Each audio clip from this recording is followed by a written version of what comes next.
welcome to another edition of the Sustainable Scoop. Today we will be joined by County Board Member Matt Ferranti. Thanks so much. Welcome, Mr. Ferranti. The topic of our discussion today focuses on resilience. We frame this discussion around the belief that humans negatively impact the world's climate, causing floods, hunger, and insecurity even in Arlington.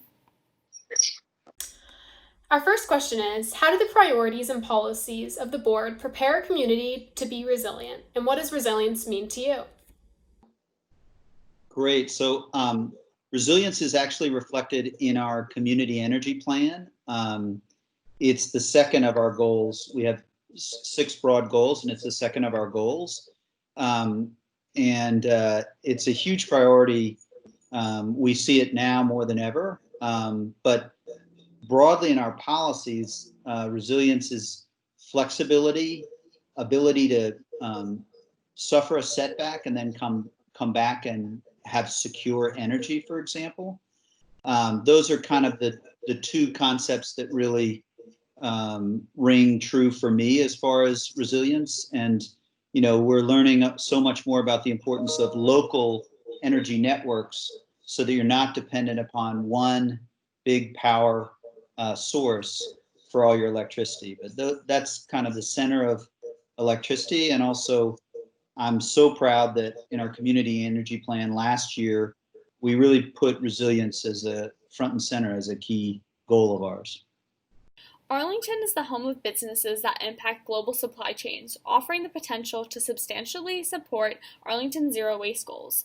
Do you support product stewardship requirements and sustainable procurement efforts similar to those in DC?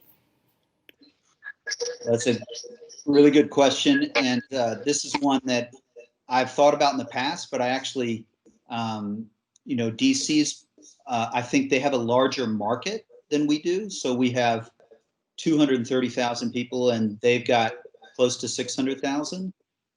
They're actually a little further along this road than we are, but I do support it. And I think we need to do more in this area.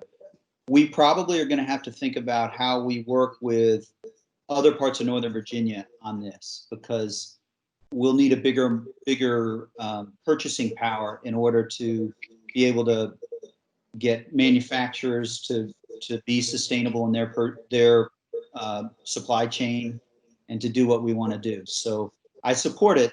It might take a little bit for us to get to the place that DC is. Awesome, great to hear. Child hunger is one of your focuses, and one way to address hunger is to reduce waste. Yorktown High School students have established a composting program, and the City of Falls Church offers a curbside option for residents. Where does Arlington stand on composting? Well, this is one we actually got a lot of emails about in the last 2 months on composting, and I also get to hear it. I grew up in Fairfax County in McLean, and my parents still live there, and my mom says, "We're composting, why aren't you?" So this is something that we have been working on. In our budget, we had a meeting about 6 weeks ago where we adopted some language that committed us to working on this, but acknowledged some of the challenges we're facing with COVID. So we're set to stay in line. There's a food composting facility out in Manassas that we're staying in line to get part of their capacity. And so we're working on it.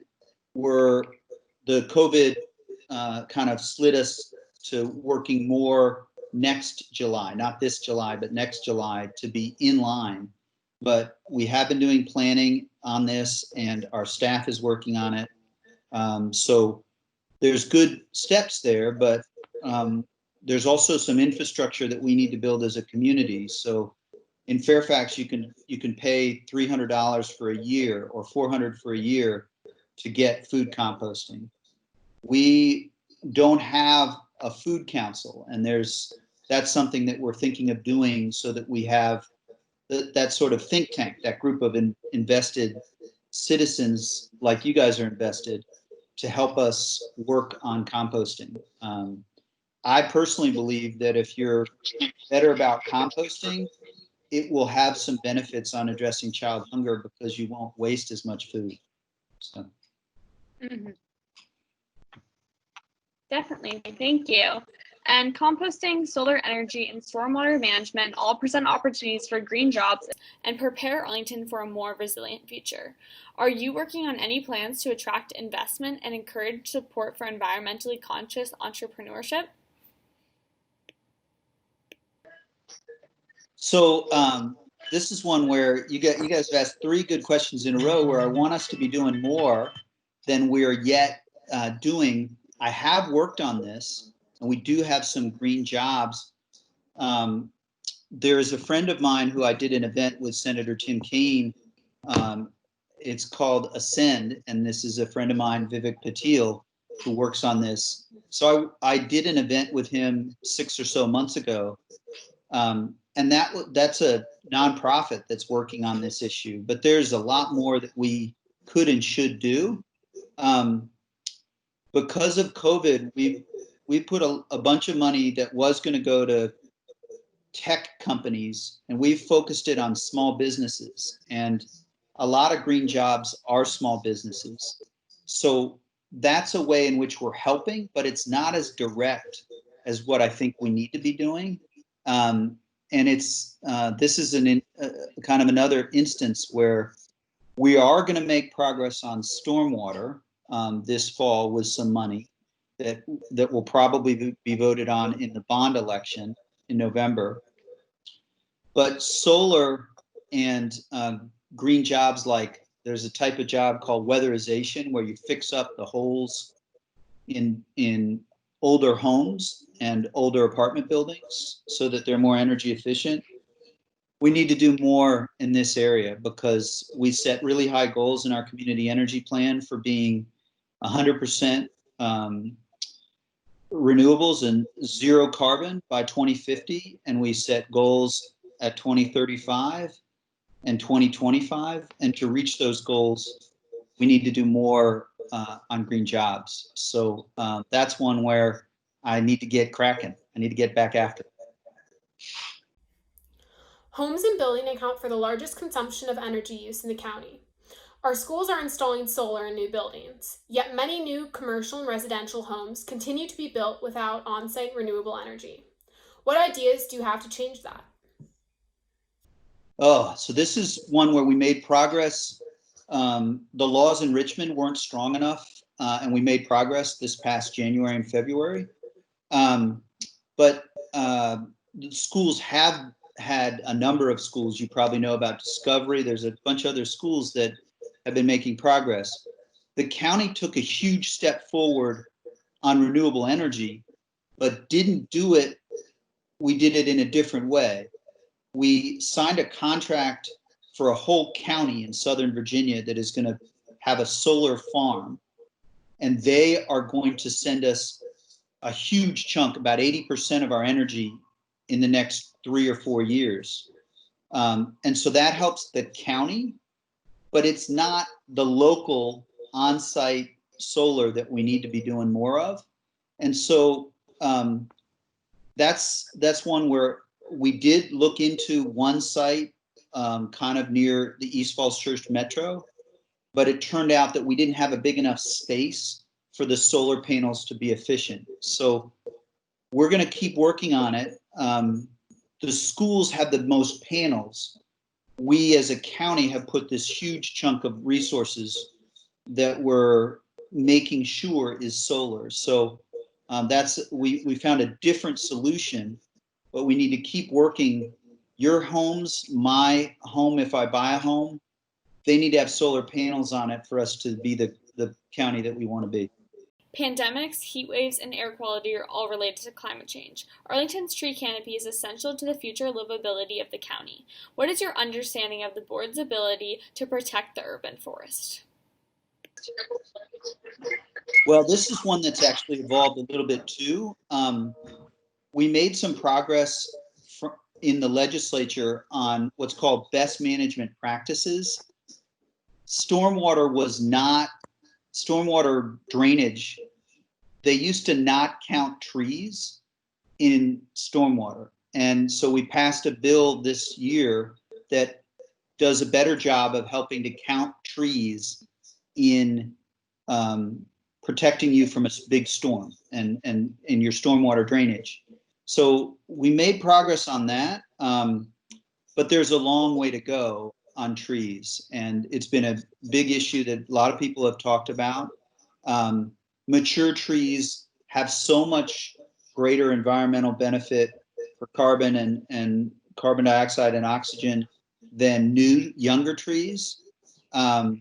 So this is something that we have to keep working on. It is true that state law isn't perfect on this. And it's also true that 60 years ago, Arlington was farmland. So there were actually 60 or 80 years ago, there were fewer trees, I believe, if you look at the pictures of all the trees and the people I talked to, than there are now. We've planted a lot of trees. But what people who live in Arlington are seeing is more homes. And so we've lost tree canopy from 20 or 30 years ago, and we need to keep investing in more trees to make us a great place to live. Kayla and I have been working for some time to address waste issues around the county, specifically single-use plastic. What is your position on achieving zero waste, and how do you address single-use plastic in your daily life? So that's a great question, and I know SustainableScoop has been on this for a long time. I can tell you that if you're serving single-use plastics, I won't say that I never eat there, but every time I do, I think of the SustainableScoop because you have made this a big issue. So I try not to eat at places that use that have single-use plastic. On I think a related issue that SustainableScoop is really you guys have focused on is styrofoam, and that is an area where there was some progress also in Richmond. You guys probably know about that, but there was legislation that seeks to get us out of styrofoam as a whole, which is distinct from single-use plastics, but also highly of concern. And I know it's an issue that you may have worked on with colleagues, so with friends or colleagues. Finally, students around the county are experiencing a new way of learning and engaging. Outdoor learning and environmental literacy has never been more essential. How can students who are concerned about issues like climate change and plastic pollution best make their voices be heard? Oh, well, I mean, I think social media is important, but I also think that knowing sort of and social media is more important now than ever. So people pay attention when there are petitions that are related to environmental issues. I think that is one way.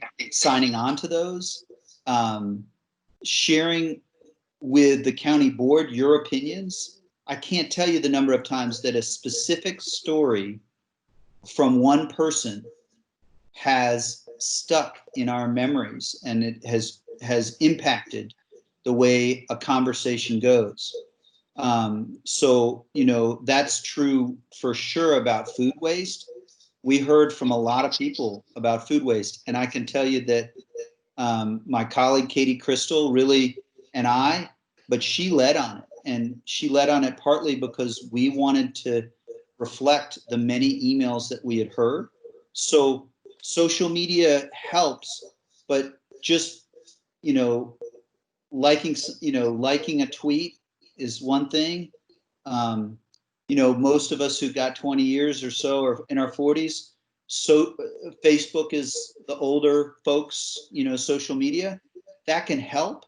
But I really think it's important for you all to think about how you get your ideas before the staff and the county board members, the decision makers who will remember what happened. So I remember for sure the discussion at National Landing where I had a short interview.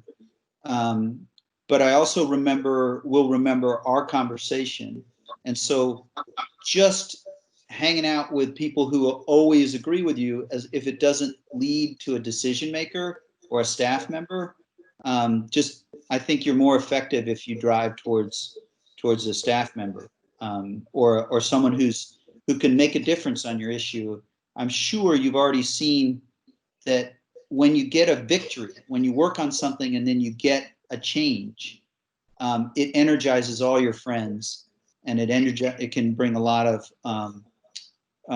new people to your cause. So that's kind of my thought on that. I can say, I know that that you said that was the last question. I can say again and again, I'm inspired by you guys who are telling us what to do, and don't let your older brother or your mom or dad say it has to be this way. Hear your own voice and follow your own heart, and that's the only way we're going to be able to do what we have to do to save our world and our climate for you guys, for us, my kids and grandkids. We're going to need your voices being heard in a big way, and that means interviewing, it means voting, it means also getting involved and engaging with people who can help move forward change on climate and so many other issues. Great. We want to thank County Board Member Matt Ferranti for meeting with us and sharing his vision for a sustainable future here in Arlington.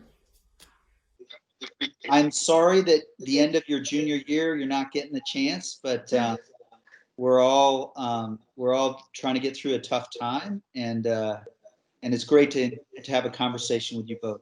Thanks so much. Good luck, and let me know if I can help in any way going forward. Thanks for watching this edition of the Sustainable Scoop, and don't forget to subscribe.